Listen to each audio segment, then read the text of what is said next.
e o movimento das ruas cresce, criando uma falsa impressão de que estamos retomando uma suposta normalidade. Mas cuidado, a pandemia não está controlada. Somente em São Paulo foram diagnosticados 50 casos da variante Delta, uma cepa mais contagiosa do novo coronavírus. Portanto, Renata, a ordem ainda é prevenir. Sem dúvida, viu, César? Por isso, agora nós vamos dar início a mais um plantão de dúvidas sobre a Covid-19 com o nosso querido médico de família, doutor Antônio Spreuser. Bom dia, doutor. Bom dia, Renatinha. Bom dia, César Filho. Prazer estar com vocês aqui. Prazer é nosso. Vamos então à primeira pergunta aí sobre a pandemia e que foi enviada pelo nosso público. Olha só.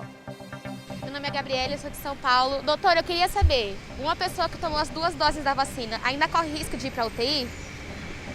E aí? Então, é assim, quando você toma as 2 doses da vacina, você está muito protegido e muito protegida.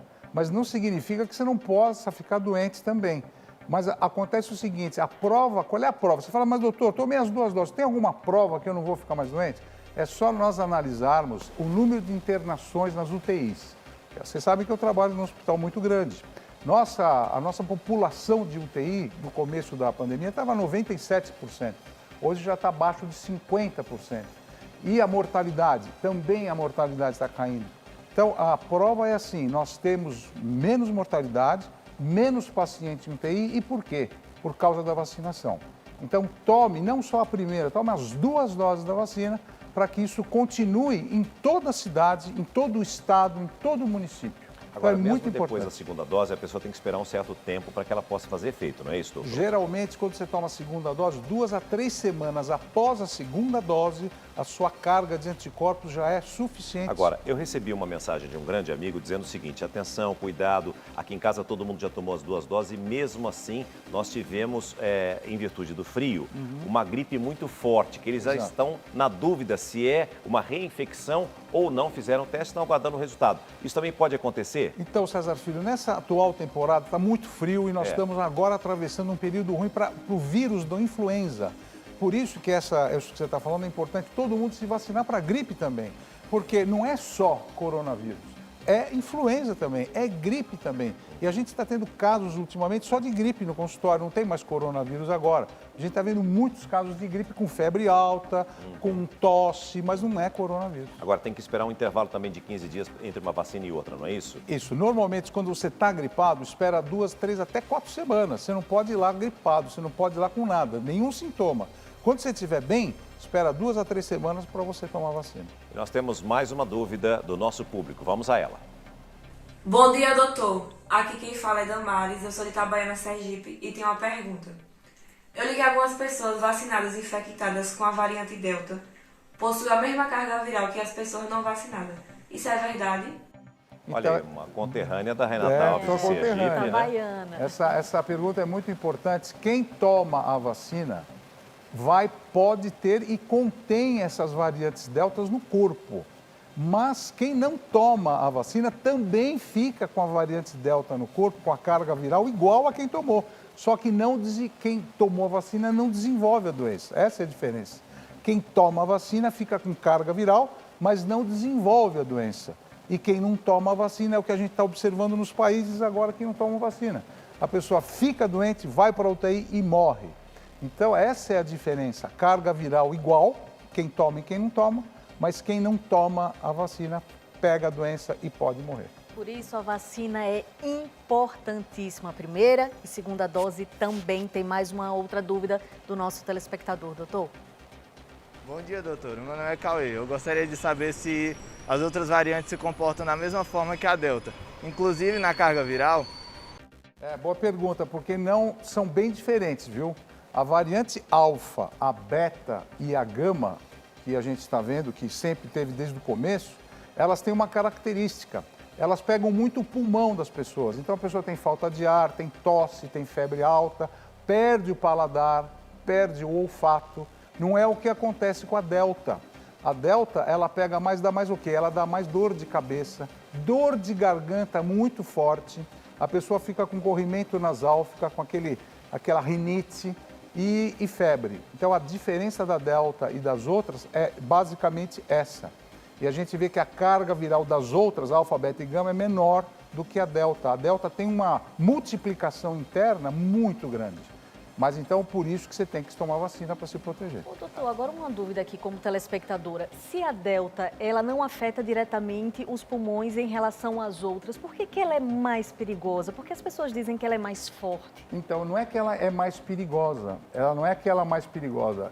É que ela, como o vírus se multiplica mais no corpo, ela pode deixar o seu corpo mais susceptível a outras doenças. Vamos pegar o caso da Covid, tá bom? Vamos pegar a variante alfa, a beta e a gama que dão aqui no Brasil. Vamos pegar esse caso, P1 e P2.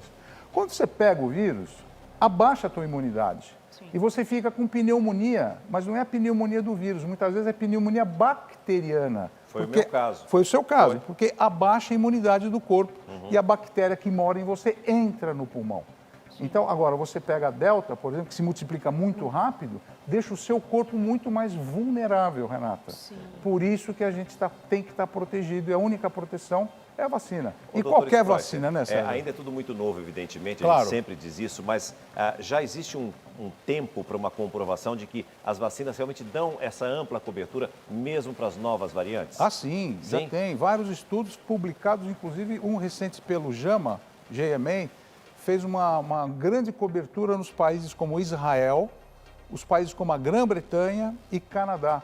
E a conclusão é que essas vacinas que atualmente estão sendo usadas são muito importantes no combate de todas as variantes. Isso dá muita tranquilidade na gente e a gente vê que realmente o mundo inteiro, as internações de UTI estão diminuindo muito, e mortalidade também, mas precisa vacinar. Porque a gente está vendo países que não estão dando vacina porque tem uma certa classe social que não quer tomar vacina e são esses que estão comprometendo toda a sociedade. Então tem que tomar vacina. Vamos continuar esclarecendo as dúvidas das pessoas que nos acompanham. Tem mais uma pergunta, vamos a ela. Bom dia, doutor. Meu nome é Marlene. Eu gostaria de saber por que estão aumentando os casos de Covid-19 nos Estados Unidos e em alguns países da Europa. Então, é exatamente isso que a gente está acabando de falar, Marlene.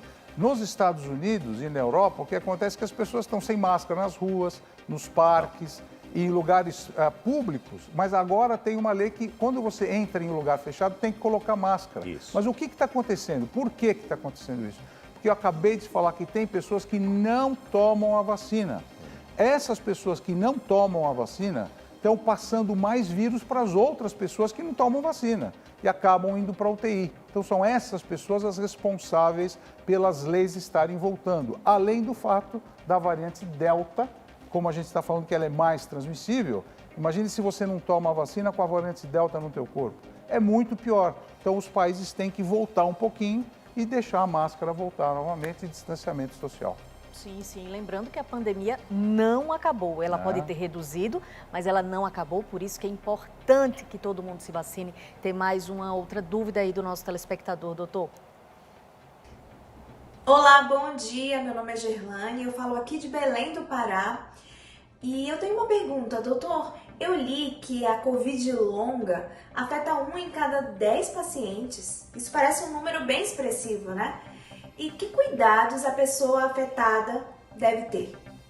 Então, a Covid longa, ela é responsável por vários sintomas no nosso corpo. Então, eu vou mostrar aqui uma animação para vocês, só para a gente se lembrar o que é a Covid prolongada, né?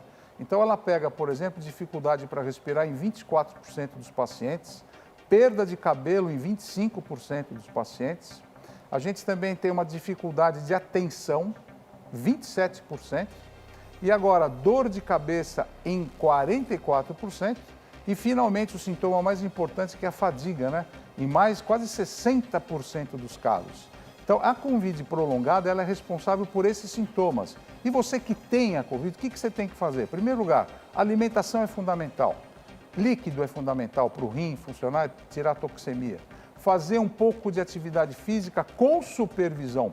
Eu sei que você está na cama, está com fadiga, não quer nem pensar, mas é importante o seu músculo ganhar outra vez massa, você sair da cama, caminhar para evitar complicações cardiorrespiratórias. Então, devagarzinho, você volta ao normal.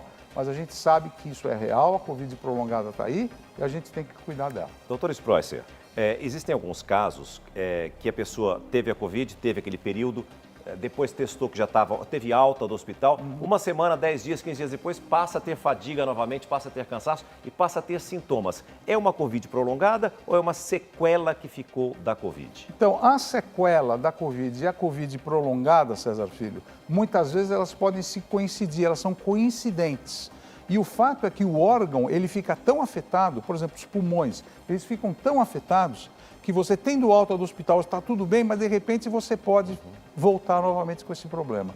Então, o que a gente sempre fala, você que teve Covid, desenvolveu um pouco de sequela, cuida bem do teu órgão, para que mais tarde você não venha ter problema de uma insuficiência respiratória crônica, por exemplo. Então, por isso que a fisioterapia, você evitar bebida alcoólica, comer pouca gordura, os cuidados de sempre, vou falar, são muito importantes, né?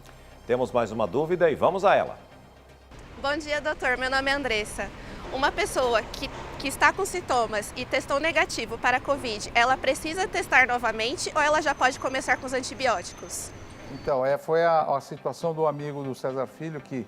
Então, quando você pega a Covid, por exemplo, peguei Covid, tudo bem, fez o teste, está positivo.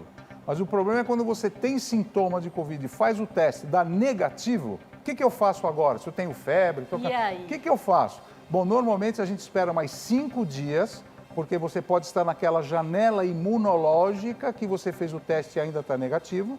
Então, espere mais 5 dias, repita o teste. Mas saiba que, além da Covid, nós temos a gripe também. Nós temos o resfriado também. E você pode estar gripado, gripada, passar o vírus influenza para todo mundo e todo mundo vai ficar gripado e você pensa que é Covid. Mas espere 5 dias, repita o teste e saiba que você pode estar gripado mesmo. E que se os sintomas continuarem, procure ajuda médica, procure o médico para ver o que pode ser feito. Doutor, o problema é que a Covid, né, é uma doença que mexe muito com a nossa ansiedade, com o nosso emocional, com o psicológico. Então, a pessoa está em casa sentindo tudo e está negativo e tem que esperar 5 dias, a pessoa fica meio que desesperada mesmo, querendo tomar alguma coisa para não ter a sensação de que vai piorar. E nesses 5 dias, Renatinha, e nesses 5 dias aí que você está esperando para fazer o teste, se for gripe, você tem que ficar também isolado. Não adianta sair na rua, fazer esporte, vai conversar com todo mundo. É bom senso, né? Não dá para ficar passando qualquer tipo de vírus, né? Doutor, tem mais uma outra pergunta aí dos nossos telespectadores, olha só. Bom dia, doutor. Aqui é a Amanda, de Salvador, Bahia. E eu tenho uma pergunta. É verdade que em São Paulo, todo teste de PCR ou cotonete é pesquisado para a nova cepa delta do vírus? E como isso é feito? Então, não é todo mundo que faz o exame dessa cepa delta, não. Então, aqui em São Paulo tem o Instituto Butantan, você tem o Instituto de Medicina Tropical da USP e o Instituto Adolfo Lutz. Então, o que acontece? As UBSs, elas pegam essas amostras dos pacientes, encaminham para esses institutos, geralmente 600 amostras para cada instituto que eu falei. Muito bom. Eles fazem uma amostra e vejam quais são as cepas que estão nessas secreções aí. Fazem um cálculo estatístico e falam assim, olha, de todas essas amostras que nós tivemos, 10% foi alfa, 15% foi delta e assim, no mês a gente sabe quantas partículas da delta nós temos em São Paulo. Então é um estudo baseado em estatística, a análise do genoma do vírus nesses institutos que eu falei, para a gente ter uma ideia aproximada da população de vírus que nós temos em São Paulo. Nós continuamos esclarecendo as dúvidas dos nossos telespectadores e temos mais uma.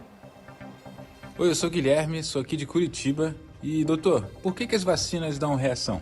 E é verdade que a AstraZeneca é a pior? Então, a vacina, qualquer vacina pode ter reação, como você sabe. Mas o que acontece? A AstraZeneca, ela tem um vírus chamado adenovírus, que é o vírus do resfriado. Eles pegam esse adenovírus e colocam dentro desse adenovírus o vírus morto do SARS-CoV-2. Esse vírus morto que está dentro, aí esse adenovírus é injetado no nosso corpo. Como esse vírus ele está um vírus atenuado, ele está um vírus latente, pode ser que dê reação mesmo. Agora, a Coronavac é feita de vírus morto, como é o vírus da gripe. É o chamado vírus atenuado. Esse vírus está morto. Injeta em você, pode ser que você não tenha reação. A Pfizer é um pedacinho do RNA do vírus. Também injeta em você, você pode ser que não tenha reação. Mas isso não significa que você não vai ter mesmo reação, porque tem gente que toma Pfizer tem gente que toma Coronavac tem, não é? E tem diferença da primeira para a segunda dose também. Também eu tomei tem. a primeira dose, não senti nada. Na segunda dose, doeu mais o braço, não é? E tem pessoas que tomam a primeira dose e passam muito mal, e a segunda não tem nada. E o pior é que tem gente que não vai tomar com medo De da ter reação. É verdade. Né? Mas tem que Isso tomar. não pode acontecer. Porque, sabe, a criancinha vai lá e toma a vacina, né? A criancinha vai lá e toma... A gente não vai tomar a vacina? Por favor, né? Tem mais uma outra pergunta, doutor.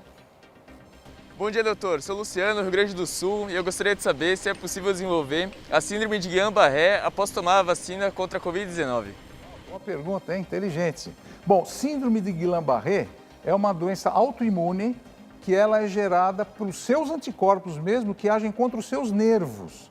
Então você toma uma vacina, ou pega uma gripe, ou pega um resfriado, os anticorpos que você tem agora podem voltar contra você e pegar os teus nervos. Então, para você ter ideia, eu vou mostrar agora uma animação para ver e esquematizar o que é isso aí. Dentro do nosso organismo, a gente tem os nervos. Esse nosso nervo tem uma capa, chamada mielina. Você está vendo lá uma capa amarela. Agora, os anticorpos que você gerou contra o vírus, bactéria e a vacina, podem afetar os nervos. Aí que você está vendo a diferença? E aí você pode ter uma paralisia, pode ter uma fraqueza muscular. E isso desenvolve mesmo. Agora, para você não ficar preocupado, nossa, doutor, mas vou tomar vacina, vou ter isso? O que acontece? Lembra em 2016 o que aconteceu? Até o César Filho estava aqui comigo, uma crise de Zika vírus no Brasil. No Zika, nós tivemos, em 2016, 220 mil casos de Zika. Sabe quantos casos de Guillain-Barré que a gente teve desse tipo de caso? Nós tivemos 0,45%. Ou 712 casos. No Brasil, atualmente, nós temos 160 milhões de doses de vacina sendo dadas, tanto a primeira como a segunda dose. 160 milhões de doses. Sabe quantos casos de Guillain-Barré até agora? 34, ou seja, 0,0002%. E a gente não sabe ainda se é a vacina que foi que levou ao caso do Guillain-Barré ou se você podia desenvolver um Guillain-Barré normalmente. Bom, nós temos sempre muitas dúvidas, é por isso que nós temos a presença marcante, importante do professor doutor Antônio Spreuss, porque é uma consulta, é uma aula ao mesmo tempo e ele está conosco sempre aqui no Plantão da Saúde. Volta na semana que vem com mais uma consulta totalmente gratuita para você. Doutor Spreuss, sempre uma alegria recebê-lo aqui. Muito obrigado, viu? Boa semana, fiquem com Deus. Para todos nós. Obrigado.